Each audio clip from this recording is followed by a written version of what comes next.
NBCs? Okay. Now let's just take a look at that for one quick second. Very quickly, a price-to-earnings ratio, P to E, market capitalization. It's very simple. If you have a company that has 10,000 shares, and each share sells for $10, did I say 1,000 shares? 1,000 shares, $10. Your market capitalization is $10,000. You multiply the share price by the number of shares. Market capitalization. You divide that by net profits.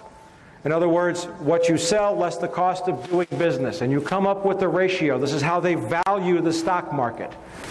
Okay, so if you have a company that has a $300 million market capitalization and a $10 million net profit, the price to earnings is 30. The POP is 30. And that's about right. And by the way, the current Dow Jones Industrial Average is overpriced by about 2/3. Okay? Now, if you have this 30-to-1 ratio, if I add another $1 million, my pen went dry. If I add another $1 million and make that 2, what happens to this number? Becomes 60. All right? Now, the lady in red down here, who's looking away from me. Ma'am, what's your name? Karen. Karen owns an orange juice company. Makes the best orange juice in the world. And I owe all of what I'm teaching you now to Catherine Austin Fitz. And she's just she has a wonderful website at solari.com, and we'll put those up before I leave. You make incredible orange juice. Okay, the best orange juice in the world. It's fairly priced. Karen's orange juice, right? Okay. You have $1 million net profit a year. Now, let's say this young lady down here in the glasses with the light green sweater. What's your name? That you. What's your name? Chris. Chris is the chief executive officer of PepsiCo, which owns a small orange juice company called Tropicana. Okay? You see her company with $1 million in net profit. How much, and your price to earnings is 30-to-1. How much are you willing to pay for that? How much are you willing to pay for her company? Would you pay $29 million? Yeah. Yeah, because the minute you bought her company for $29 million, your stock value goes up $30 million. How do Wall Street executives get paid? In stock. And you watch very closely the Bush administration's plan for economic recovery. It's all handouts to the corporation, which will go directly to boost their POP, which will put hundreds of millions of dollars in the pockets of executives. Has anybody noticed the Bush administration has not offered one single aid plan for any unemployed airline worker?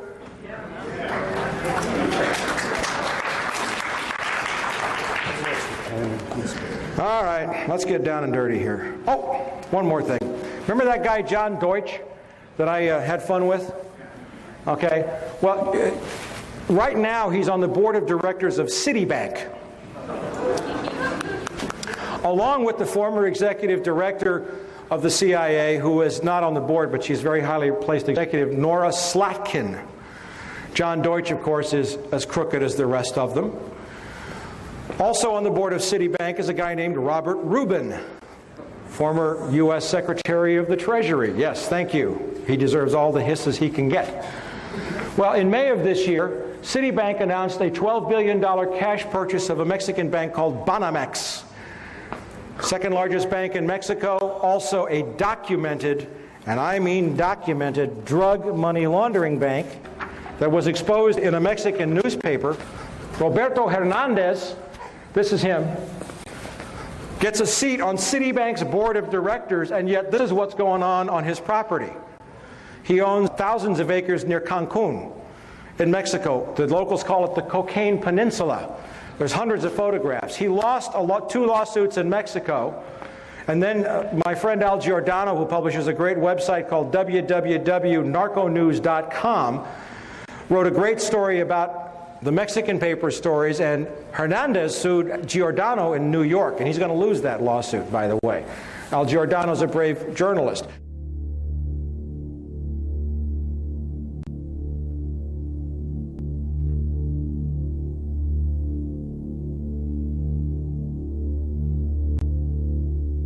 But the point I'm making with this is that the criminality had gotten so out of hand by May of this year that Citibank would openly buy a known drug money laundering bank and put the drug money launderer on its board of directors. That's the need for drug cash in the U.S. economy right now. By the way, Citibank's record of involvement in drug money laundering is extremely well documented in the Wall Street Journal and the New York Times. It laundered some, I think, $300 or $400 million for Raul Salinas de Gortari, the brother of the former Mexican president. Now let's go to some other things that are going on in the economy so that we set you up to understand what's going on around September the 11th. The U.S. economy is being looted. Anybody here remember the savings and loan scandal? Yeah. You know, the gang that's in the White House is the same gang that brought us the savings and loan scandal? That took $500 billion out of your pockets. Well, here's some new developments in the government. And by the way, I'm not a Democrat or a Republican. Bill Clinton's a sleazebag too. Okay? That so-called liberal put almost a million nonviolent drug offenders in prison to boost the shares of companies like Corrections Corporation of America and Wackenhut. He destroyed many of the welfare laws, and one is not better than the other. But notice this, HUD loses, HUD, Housing and Urban Development, $59 billion. When was the last time you lost $59 billion? This was from testimony in Congress by Susan Gaffney, Inspector General of HUD. And you know what HUD said they did when they couldn't figure out where the money went? We made an adjustment in our checkbook. Where's that money going? You'll find out before we're through. Now, if you thought that was bad, the Defense Department cannot account for $1.1 trillion that seems to have vanished within the tangled system of financial accounting put in place by private contractors. You know who the private contractors are? Lockheed Martin and DynCorp. Okay? HUD. Oh, I dropped the microphone. I have more microphones on me than the FBI has in my living room.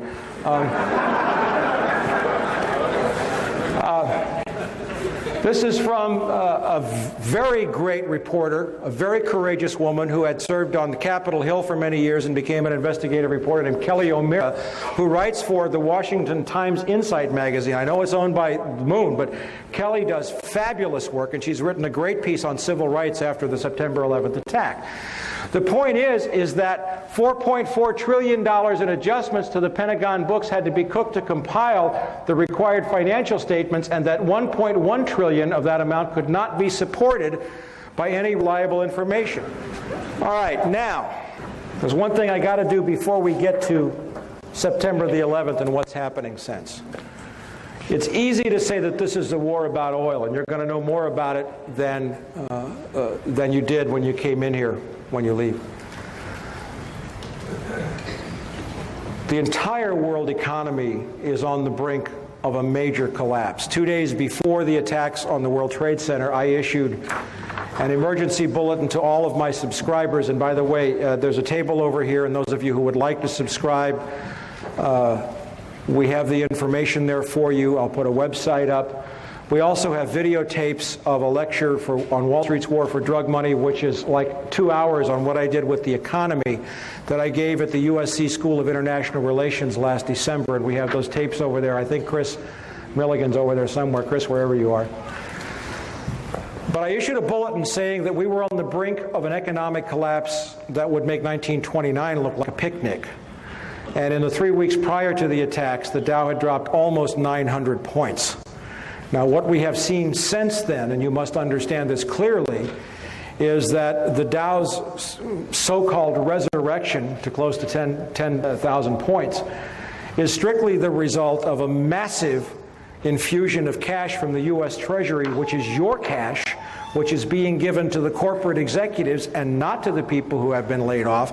And every time you see the Dow go up, you'd better believe that another 10,000 people have lost their jobs. We are also in a global financial crisis that began in 1998 with the collapse of the bond markets and hedge fund derivatives, the money laundering investigations, and the mega mergers in the financial industry. The war buildup after September 11th is now shifting resources from domestic needs to the defense establishment. This fulfills a Bush-Cheney campaign promise to boost defense spending. But it is not sustainable for a number of reasons. And then this brings us into the issue of oil briefly, and we'll get into this more later. And basically is that oil production in the world is peaking. The last untapped major oil fields in the world are in two places, actually. First, Central Asia, and we'll get into that in depth. And second, guess where? In Colombia. Okay? And this is now a war, and this is now a moment in human history when the age of oil is nearing its end, because world population and demand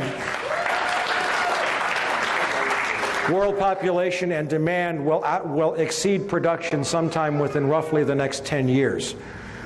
And we're going to get into that for why. But now let's go back into the warnings about September the 11th. And I didn't do a lot of this, and we have time. Osama bin Laden is of course a Saudi Arabian by birth. His family is exceptionally wealthy. They own not only major construction companies, but they are heavy investors in high technology stocks like Nortel. They have a piece of Pepsi, I think, and Coca-Cola. They're into everything. They're very wealthy. In 1976, Osama's older brother Salim bin Laden hired a man in Texas by the name of Jim Bath, who has CIA connections, to handle all the investments in the United States for the bin Laden family. Jim Bath also happens to be a personal, almost lifelong friend and former Air National Guard pilot with George W. Bush. And immediately after Jim Bath made the arrangements took over the bin Laden family's finances, Jim Bath made a $50,000 investment in George W. Bush's first company, Arbusto Energy. The connections between the Bushes and the bin Ladens become much more clear as you move forward, and we have reported this in From the Wilderness. Again, I was using stories, and you'll see this. When George Herbert Walker Bush made trips to Saudi Arabia in 1998 and 2000 to meet with the Saudi royal family and to meet with the bin Laden family, which he finally acknowledged, along with former British Prime Minister John Major, on behalf of a company called the Carlyle Group, which is the 11th largest defense contractor in the country. Carlyle Group is a privately owned corporation. That means they do not have to report their ownership or financial activities to the SEC. Yet they provide all kinds of the highest technology equipment to the U.S. Pentagon.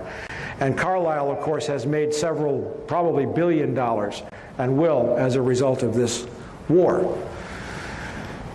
In that context, Osama bin Laden went to Afghanistan in 1979, 1980, maybe the early 80s, to fight the Russians. And he was supported by the CIA. And it's interesting to note that when the Russians invaded Afghanistan, 0%, and this is from Professor Alfred McCoy of the University of Wisconsin, who's also one of my subscribers, in a great book called The Politics of Heroin, 0% of the U.S. consumption of heroin came from Pakistan, Afghanistan before the Russian invasion.